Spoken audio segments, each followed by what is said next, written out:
सँगसँगै आज यो कार्यक्रमको अवसर पारेर म तपाईहरुलाई एउटा सूचना चाहिँ छोड्न गइरहेको छु।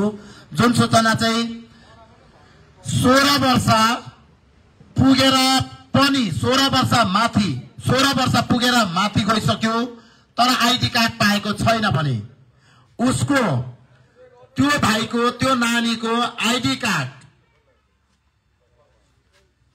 कार्डको निमित्त नेपाल सरकार तयारी अवस्थामा रहेको र डाटा कलेक्सनमा म्यानेजमेन्ट कमिटीलाई यहाँ अगाडि बढाइसकेको हुँदाखेरि हिजोदेखि त्यो तपाईहरुको जन्म दर्ताको फोटोकपी र सेन्सस कार्डको फोटोकपी अनि यदि चाहिँ वडामा जन्म दर्ता गरेको छैन भनेदेखि उसको घरको बर्थ फर्म हुन्छ नि यहाँ आरसी सरले साइन गरिदिएको सेतो कागज त्यो बर्थ फर्मको फोटोकपी भएन भने उसको पहेँलो कार्डको फोटोकपी यो र सेन्सस कार्डको फोटोकपी लिएर तपाईहरु आफ्नो प्रतिनिधिलाई भेट गरेर त्यो बुझाइदिनु होला।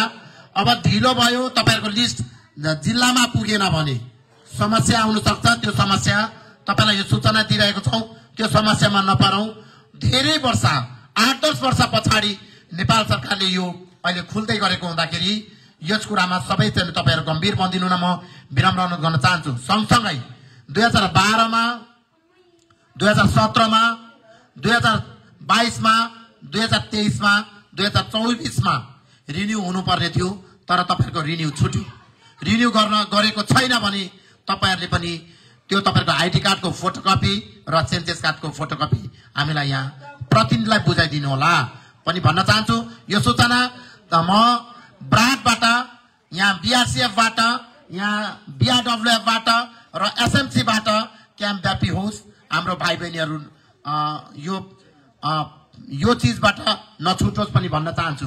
सँगसँगै यदि कारण हुन्छ उसको छुट्यो 2022 मा त आईडी कार्ड रिन्यू त गरेको थियो तर कोही मान्छे आउन छुट्यो जेलमा परेको हुन सक्छ कोही चाहिँ ह्यापी नेपालमा अथवा सुधार केन्द्रमा परेको हुन सक्छ।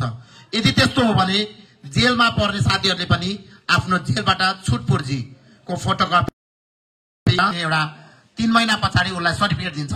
सर्टिफिकेटको फोटोकपी सँगै उसको आईडी कार्डको फोटोकपी दिएर त्यसको फोटोकपी लिएर आफ्नो प्रतिनिधिकोमा बुझाइदिनु होला।